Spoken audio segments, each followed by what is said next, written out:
field. Back toward the track. And that ball is gone. You are listening to the North Shore 9 podcast. Follow them on Twitter, Instagram, and Facebook. Also, make sure to watch NS9 Live every Thursday on Twitch and help support by becoming a patron. Let's go Bucks! Yo, yo, yo. Welcome to DiNardo's Dugout. I, of course, am your host, Anthony DiNardo. And that's a wrap. The 2020 MLB baseball season is over. The official regular season is done. All 60 games pretty much is played by every team, which is really shocking. Really shocking. Especially, I mean, we all know what 2020 presents. The coronavirus, the shortened season as it was. Oh, let's see. The Cardinals didn't play how many games to begin with? The Marlins were struggling to play some games. But, I mean, really, overall, when you think about it, it was a pretty successful baseball season. You know? Kind of shocked. But MLB made it through the finish line. They completed the regular season. It sounds like we're going to get a pretty decent bubbled playoff system. Even though Trevor Bauer doesn't agree with it. Some insight on that, which I mean is kind of funny if you think about it. You know, like NBA did a very fantastic job on its bubble, and I mean the reason for that is, I mean, we saw how, I mean, there's virtually no positive testing that took place. You know, all the players were safe and all that, and with MLB they aren't allowing their families or, you know, friends, but they're in just regular hotels where people can book at. And like Trevor said, you can ride an elevator with a complete stranger to head to the ball game, but can't be there with your wife. Oh, well. So MLB successfully ended their season. The Pirates, if you're wondering, they did not make the playoffs. Although the Brewers did, and they didn't have a winning season. The Brewers never had a winning record the entire year. And they made the playoffs. Hey, listen, it's 2020. I didn't really care, you know, in regards to how this season went. I just wanted to be completed. I just wanted to get baseball back. Fully understand the reasoning of having 16 teams for the playoffs. Obviously, more revenue. You know, we all understand. We all know the players. I should say the players. The owners are greedy. You guys knew where I stood trying to get the season started. I don't think there should have only been 60 games. I think in good faith there could have been more, but that is what it is. Understanding that there is still obviously no fans, there's a loss of revenue. Getting more revenue this year makes all the sense, however you can. So adding 16, but making the playoffs 16 teams to have, you know, more revenue makes sense. Here we stand. The Brewers are in the playoffs. But here's an issue I have, okay? And I'm just bringing it up now because, you know, we mentioned this a little bit on a previous show, but MLB's talking about making this a regular thing going forward. You know, it's potential that a 16 playoff run, bracket, if you want to call it almost now, is going to be a regular thing among MLB. And I'm not for it. And I know there's people like Tyler and I had this little bit of a debate. I'm going to bring it up again, and here's why. Again, the Brewers, who never had a winning record this entire year, finished up 29-31, are in the playoffs. Are they going to win? Probably not. I don't have them down as a winner. But they're there. You know, I mean, this isn't the ideal matchup. They do play the Dodgers. Now, the Dodgers are so deep. They have such a great talented team. But, I mean, the Brewers pitchers could come alive. It's a 3-game series. Thank God it's not a 1-game play-in, you know, like they did with the wild card. Pirates fans, you're all well aware of that change. You know, at least these games are more of a series. It's a 3-game series, but that's part of, again, the issue I have with MLB doing a 16-team playoff. and you can relate it to hockey. I don't watch hockey, so I can't truly make that relation. But hockey does it, NBA does it. I'll be the first to admit, as much as a basketball guy I was growing up and everything, I don't watch NBA. And I've always been thought, well, once the playoffs come on, I'll watch it. Hockey's the same. I mean, I don't watch hockey, period, but I'll watch it during playoffs because it's more exciting, right? I get that. But again, not relating to hockey because I don't understand that as much. When it comes to basketball, I just feel like the better teams will always win. I mean, it's a 5-game series, 7-game series. Those are long. I mean, those can dictate. In baseball, there's so many variables. All right. I mean, for one, your best player is a pitcher. Okay. He's not out there playing every game. And if it's not your best player, it's probably your second or third best. They're not out there playing every single game. And think about this. Like, what other sport truly uses the defining term of small sample size for the amounts that baseball does? Why is that? Think about this. What are the odds that LeBron James goes scoreless in a game? Probably very low. But guess what? The best hitter in baseball this year, Juan Soto, has gone 0 in a game. Right? Small sample size is like the devil when it comes to baseball. Well, you can't, Joe Block gets hammered every time he puts out a post, Well, it's such small sample. Well, over the last 17 at-bats, he's done whatever. I mean, you can't utilize that. But in the playoffs, that's what truly matters. Like, I feel like in basketball, what you do is pretty much what you're going to do. I mean, you can have a bad game, but like LeBron having a bad game could go from scoring 30 to like 17. Well, he still scored points. And now some other guys can step up and do a little bit, but like you're not virtually going to be taken out of a game completely. Mike Trout can go 0, right? Juan Soto can go 0. Your best pitcher could give up 7 earned runs in a game. It could just happen. I understand LeBron can have a bad game, but like the swing is never going to be the swing that it can happen in MLB. Just realized I used the word swing. So I think that's my problem with MLB is, pretty much whoever the better team is in NBA is going to win. The team that deserves to move forward is going to win. It's likely that the Dodgers are obviously going to beat the Brewers, but it can happen. Like, it can legit happen. In the NCAA tournament, right? Like, the 64 team has never beat a 1 seed ever. I know this is not that extreme, but like, I can't go down in NBA to tell you how many times an 8 has beat a 1. I'm sure it's very, very low. I can guarantee you the odds in baseball are going to be much greater, especially in a 3-game series. It's 3 games. Pirate fans, once again, knocking on the door, bring back those terrible memories. When you run into a buzzsaw like Madison Bumgarner, okay? If the Brewers, I mean, they're close to it, but if the Brewers had a vintage Bumgarner, vintage Arrieta on that team, that's 1 game. Lock it up. Done. It's now a 2-game series. That's a 50-50 coin flip, right? It's now a 2-game series. All you have to do is win 1. Like, that's what it comes down to. If you have that type of a pitcher who's that hot right now, that's what it comes down to. You can't say that for an NBA team. Never, ever, ever can you just say the one guy was hot and that one guy literally carried the team. How many times can you say that? How many times can you relate in an NBA team? And I'll bring up hockey just because, whatever, I'm asking you in that sense. But how many times can you relate and just say, well, they had blah, blah, blah, insert player's name, and that's why we lost? I mean, everyone wants to criticize LeBron James because he has to team up with everyone. Unless Kobe's going for 81 points. Like, that's the closest that's coming to, like a Jake Arrieta or Madison Bumgarner. A guy in the NBA who just goes off for 81 points. Literally shuts down the other team. How often does that happen in NBA?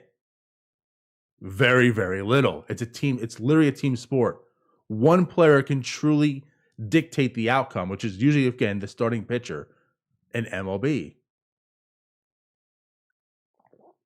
Clayton Kershaw comes in and he chokes. And I'm just using this as an example. Of course, it's becoming a bit of his MO, which I don't agree with, and it's not going to hinder his Hall of Fame to me. But he comes in and he looks mediocre, and the Brewers steal one. Like it could happen, and that's my issue with this going forward. And I truly don't feel like it makes it that exciting because it's 3 games. Are you, as a Brewers fan, excited over 162 long ass games in this season of watching literally below average baseball? Not once were they a winning team for 3 games. Are you going to sit through an entire draining 162 season to get excited over 2 games? 2 wins, I should say. Potentially 3 games. I don't think so. Does it really add? And again, it doesn't incentivize teams to go out there and try. As mentioned, the Neil Huntingtons that's the new wave. That's the perfect GM going forward. Now, whether you do like him or not, all you have to do is just get into the playoffs. Just be good enough every single year and make something happen. Get on a run, get hot, right? Make a few key trades right before the deadline, and boom, you're set. Didn't have to invest that much into this team. Things went south. Well, wasn't a huge loss. Didn't put up a whole lot of money to do so. So that's my issue with the playoffs still, again. But let's talk about the playoffs a little bit. Everyone loves to hammer picks right now. It's the wave, right? Football season come up. Sports betting's legal in Pennsylvania. Everyone's hammering their picks to let you know. I'm not much of the sports betting man, but I'm here to tell you, if you are, what's going to happen. So let's go down the list. Tampa Bay, Toronto. This is probably, honestly, and this is a 1-8 seed. This is probably one of the toughest picks I had because so much in me wants to go with Toronto with this series. Again, talk about pitching. I mean, Glasnow's given up a ton of home runs this year. He's made a lot of Ks, a lot of strikeouts. But look at the ERA. It's okay. He's not losing the games for the most part. It's okay, but he gives up a lot of home runs. I believe it's almost 2 per 9. I think 1.7. What does Toronto do? Hit a lot of home runs. Hits a lot of bombs. The Blue Jays, they got Bo Bichette back. I would not be completely shocked. And they had a little, I mean, if you want to call it hot, it's only been 60 games. A little hot these past few. Lourdes Gurriel is probably one of the streakiest hitters in baseball. And he's caught fire a little bit. But I'm going to go with Tampa Bay here. When it comes to New York and Cleveland, I think New York gets a lot of criticism for the pitching staff, and I don't think it's not as bad as it's always made out to be, right? The laughing stock of it is their pitching sucks. The guys are back. The injuries have subdued. The lineup's back. Boys, that lineup deadly. They got Garrett Cole. Tanaka's pitching a pretty solid season. They have a great bullpen as it is. I understand, Cleveland, you would think Shane Bieber, there's a pitcher, right? Shane Bieber could literally just shut down the team. That's it. Indians win, right? He's that type of pitcher right now. I mean, he's a good pitcher as it is, but he's having that Bumgarner, Arrieta type season where, he's going to be the lock for the Cy Young. But Garrett Cole is also pretty good. And here's the thing. The Indians lineup is terrible. It's completely trash. Jose Ramirez is amazing. And everyone around him is pedestrian at best. Lindor's not having that great of an offensive season. I know it's there. It's 60 games. So I understand it's small sample too. But that lineup just is atrocious. And again, here's my reasons why the Clevenger trade. You trade Clevenger to San Diego. Is Josh Naylor really going to help you face Garrett Cole? They got Carl Contral that helps out the bullpen. That's a nice addition. That could help. But is Josh Naylor helping you out when you needed offense? No. No. The prospects aren't this year. Maybe in the future we'll find out. But as far as helping out this year, I mean, having a Clevenger to add to that rotation could have been nice. I'm going Yankees. Minnesota versus Houston. Let's just go. Let's just say Minnesota move forward. Houston's looked awful. They have no more trash cans. They can't hit. Minnesota. Oakland and Chicago. Man, give me the White Sox. A 2-7 right here. Give me the White Sox.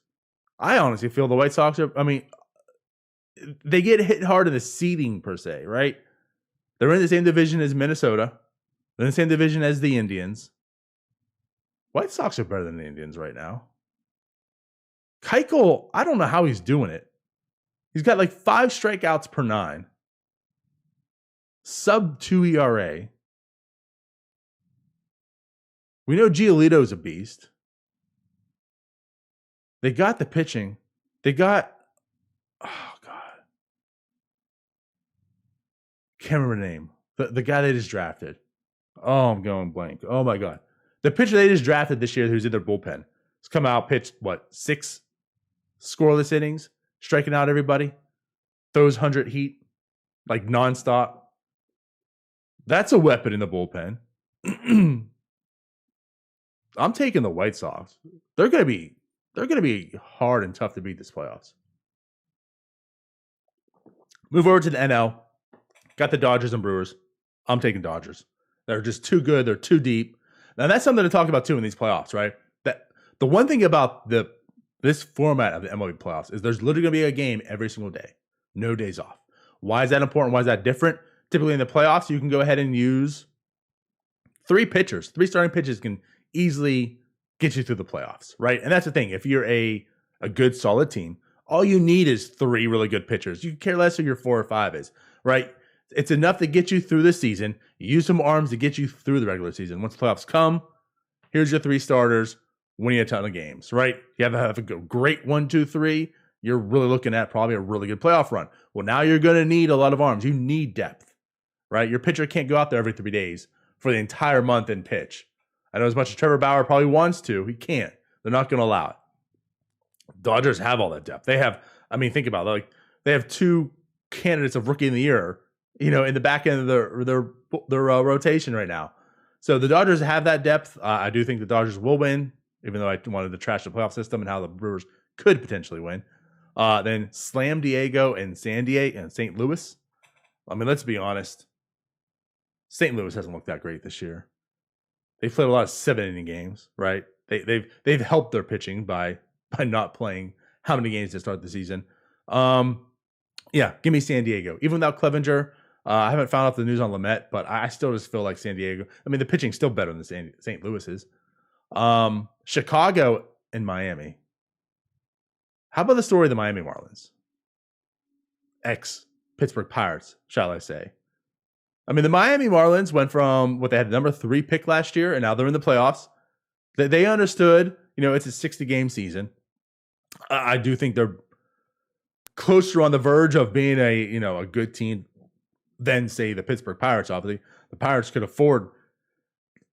needed this losing season to get better. Where the Marlins have the talent, they're coming up. They're on the cusp of winning again, and they accelerated this year. They made the trade for Starling Marte.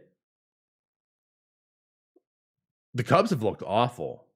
I joked. The Pirates swept them. The Cubs. Chris Bryant has been terrible all year.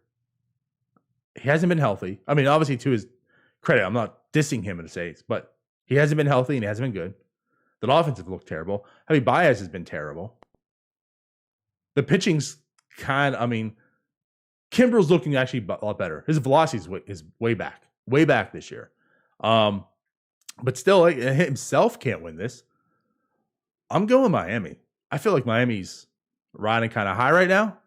Chicago isn't. I don't think Chicago is really all that great of a team. They lucked out playing in the NL Central for one, but I just have this feeling like Miami is going to be that upset. They got Sixto Sanchez. They got Sandy Alcantara. They have some good pitching. they have now, I mean, their offense is really starting to click, especially with Starling in there and such. I'm going with Miami. And then last, we have Atlanta versus Cincinnati. This is actually a really scary matchup. Like, again, we're talking about playoffs. We're talking about pitching. And what does Cincinnati have? I mean, they have Trevor Bauer, who's just dominating. I mean, he easily could win that first game himself again. And the Reds are up 1-0 on the Braves. The Braves just, I don't know. Their offense is so good. I understand Trevor Bauer is that great as well, but they have some pitching. Their offense is so good. They're playing out in San Diego. Houston. I'm going to go with Atlanta, but that's another scary matchup there too. Let's hope again, like the Tampa Bay Rays and Toronto Blue Jays, I feel has upset alert all over it too. And obviously, as I just mentioned now, Atlanta versus Cincinnati. Here we are talking about baseball and upset alert. Again, this is weird, 16 teams. So there's my playoff predictions. The last thing I wanted to talk about on this show is, of course, the MLB awards. Let's get into a little bit. So what I'm going to present to you is not so much my predictions on who, like the Rookie of the Year, Cy Young, all that's going to be. This is who I would pick. So ultimately, it's not truly a prediction because writers get things right. But this is who, if I had a vote per se, this is who I would pick. Let's go ahead and start with the Rookie of the Year. We'll go AL first. This was actually pretty tough. And here's why for me. It could have gone a couple of different ways. I'm choosing Kyle Lewis. And just simply for the fact because ultimately at the end of the year, he had the numbers. He had the body of work. But he struggled very, very hard like the past 3 weeks of the season. I mean, his numbers were amazing actually all year. You know, he could have easily been like in the MVP kind of conversation. Those type of numbers to start off the season. But as mentioned, he struggled very, very hard. Numbers fell, came more pedestrian. And, you know, that's why I struggle with this. Like, who else is more deserving of it? But everyone pretty much had their flaws. And, you know, again, as mentioned, I kind of just give it to him. This is a really weird season, too. And that's why, to me, like, the voting on this is going to be very, very weird. There's going to be some things that I would really point out. But for our rookie, I'm going Kyle Lewis. He had a really solid season. I know another favorite is Luis Robert. Again, as mentioned, he also struggled pretty hard. Offensively, his numbers weren't, I mean, they're about average. He looked real good defensively. Like the power numbers were there and such. I felt like if there was maybe 10 more games to this season, right? If it's a 70-game season, Sean Murphy of the Athletics probably had a good shot. He would have got more at-bats if he stayed consistent. I know the batting average was low, but like him too being at a premier position at catcher, right, for the A's, who are number 2 seed in the playoffs, he had some really good value this year. You know, he had some really good production. He had a little bit of power. He got on base. You know, offensively, he was better than Kyle Lewis when you encompass everything. His weighted runs created plus was a 131, where Kyle Lewis was 126. He was consistent pretty much all year long in this short year. So I felt like if there's like 10 more games, Lewis's slide maybe would have been a little further, right? He would have descended a bit. Murphy would have ascended and probably took it. And then Robert maybe would have stayed the same. But there's my AL Rookie of the Year. All right, let's get into the NL. I know everyone wants to talk about this, all the Pirate fans. You want me to go and tell you that, you know, Brian Hayes is going to be the NL Rookie of the Year? I'm not here to tell you that. I'm sorry. This is going to dictate a lot for my MVP stuff, but again, here it is. And for this season specifically, but even, you know, in regular seasons, it's only 60 games. Games played matters. It really does. And here's, for the Rookie of the Year, here's why. We just talked about Kyle Lewis, how great his numbers were. MVP type numbers, right? The first half of the season, well, the first half of the season was was 100 plate appearances, you know, less than that. And then he slid. And now his numbers look more, I mean, they're still good, but you know, they've dropped. They're not as fantastic. You know, again, like Brian Hayes, 200 weighted run created plus, right? 195. Close enough. They're fantastic. If you gave him another month, are they going to slide and be 126 like Kyle Lewis now? That's my issue. Like, the problem is the season's so small that even the smaller sample sizes, he has basically had a hot start to the season. The issue is the season stopped on him. He couldn't get past the start. He couldn't get to the middle, and obviously wasn't getting to the end because he was caught up late, like a lot of rookies, right? He didn't have the time for pitchers to truly adjust and for him to normalize and such. And it's like, do I give him an award for that? Like, that's what I struggle with. Like, there's guys out there who have had good seasons and they've done it the whole time. Like a Cronenworth. Alec Boehm was caught up later, but like he basically had double the games played, plate appearances as Brian Hayes. He had really good offensive numbers for the whole time he was here, which is twice as long. Brian Hayes basically had a hot start, and the season stopped on him.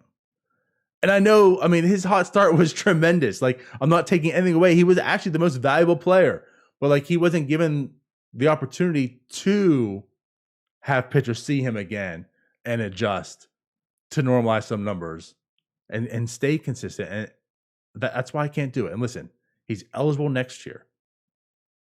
Let some of the other guys that have played most of the season be awarded for the efforts this year. And let Brian Hayes go ahead and battle next year, in a normal season, see what he can do over a longer period of time. But here's the thing. I'm not going with Boehm. I'm not going with Cronenworth. I'm taking a pitcher. I'm going with Devin Williams. And I feel like no one's talking about him as much as they should. But Devin Williams has been a monster for the Brewers. I talked about Hader potentially shutting down the Brewers. Well, I left out Williams because I wanted him to be quiet till I brought up his name right now. Devin Williams has been the best reliever in all of baseball, not just rookies. He's not just a rookie having a fantastic season. He's the best reliever in baseball. The guy's pitched 27 innings in relief. Mind you, in relief, that's a lot. I wish I had that. I think it's 7 most by any reliever in baseball. So he has the innings. I understand it's tough to go reliever because, how little you're utilized. I mean, I'm talking about Brian Hayes, the small sample, and I'm giving it to a guy that comes out for 1 inning and goes back into the dugout. But in a 60-game season, he's made 22 appearances, thrown 27 innings. So he's been there for pretty much the entire year. Like for a reliever, that embodies an entire season. He's pretty much pitched in every third game. And what he's done has been phenomenal. A .33 ERA. Also, for any pitcher that's pitched more than 10 innings, the best ERA in baseball. By a lot. So again, this isn't just the best rookie. This has been the best reliever in all of baseball. I can't truly say Brian Hayes has been the best player in all of baseball. Is anyone out there going to come at me and say Brian Hayes has been the best hitter in baseball? I mean, technically, he isn't. Juan Soto claims that. And then, the small sample again, like, are you really going to make that argument? You don't, there is no argument. Devin Williams is the best reliever in baseball, period. There's no argument. And I just feel that itself locks up the Rookie of the Year. Like, it's not even Boehm. It's not Cronenworth. But it's been good. Boehm's been a lot better offensively, but his glove stinks. Cronenworth's glove's good. His offensive numbers are solid. Devin Williams has been amazing. Completely amazing. And he has the work in to do it. To me, I'm picking Devin Williams as my Rookie of the Year. Let's go to Cy Young. This is going to be a lot easier. AL, it's Shane Bieber. That's it. It's Shane Bieber. There's no one else anywhere near him. Nobody. Not even Garrett Cole. Although that Bieber Cole is going to be nice. But we all know J. Cole over Justin Bieber, right? Obviously. So that's why I'm picking Yankees again. Of course, Cole's going to beat Bieber. But no. Yeah, Shane Bieber's my AL Cy Young. The NL was actually kind of hard too. So in the NL, it was basically, Trevor Bauer or Yu Darvish. And man, have they had fantastic years. Ultimately, Bauer has the strikeout advantage. Yu Darvish does have the lower ERA, but if you're going to try to find anything to nitpick at, right, there was a little stretch in there where I think it was like 3 games where, Yu Darvish looked normal, a human, where it was really only one game that Trevor Bauer had, a bad game at. And the whole entire season, he was excellent, and just like the body work, I'm giving it to Trevor Bauer. Like, his stuff has been outstanding this year. It's been amazing, and it's not like the ERAs were that far off. And again, 60 games, you're talking about 10, 11, or 12 starts. There's not that big of a difference in that scenario. I'm giving it to Trevor Bauer. He's been fantastic. When it comes down to MVPs, this is the toughest one I had. The AL MVP could have went a lot of ways. I'm going with Jose Ramirez here. That would be my guy. Jose Ramirez has the numbers. You want to talk about MVP? Like he defines it in the sense that he was seriously the most valuable player to the Indians. We're a team that has no offense. We discussed, right? Their offense is terrible. He's carried that offense. The guy has hit 292, on base 386. He's slugging 607, a 163 weighted run created plus, 17 home runs, 10 stolen bases. This is a guy who's basically on a pace of like 50 home runs and 30 stolen bases, right? Well, just hitting the hell out of the ball. A 163 weighted run created plus. His defense has been good. Obviously, the base running has been good. Like, he's just been plus like everywhere, right? There's no downfall to him. You can talk about Rendon, Jose Abreu, right? DJ LeMay, who could get some action in there, what he's done with the Yankees. I got to give it to Jose, though. He's been there. He's played 58 games. So he's in that lineup virtually every single day. This is why games matter to me this year. The amount of, in just 60 games, if you miss time, could be so crucial for you and your team. There's never, ever has it mattered so much to be this type of an elite player and in that lineup every day.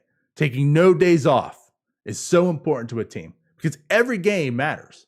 Every game matters. When a team like the Brewers are getting at 29 and 31, every game matters.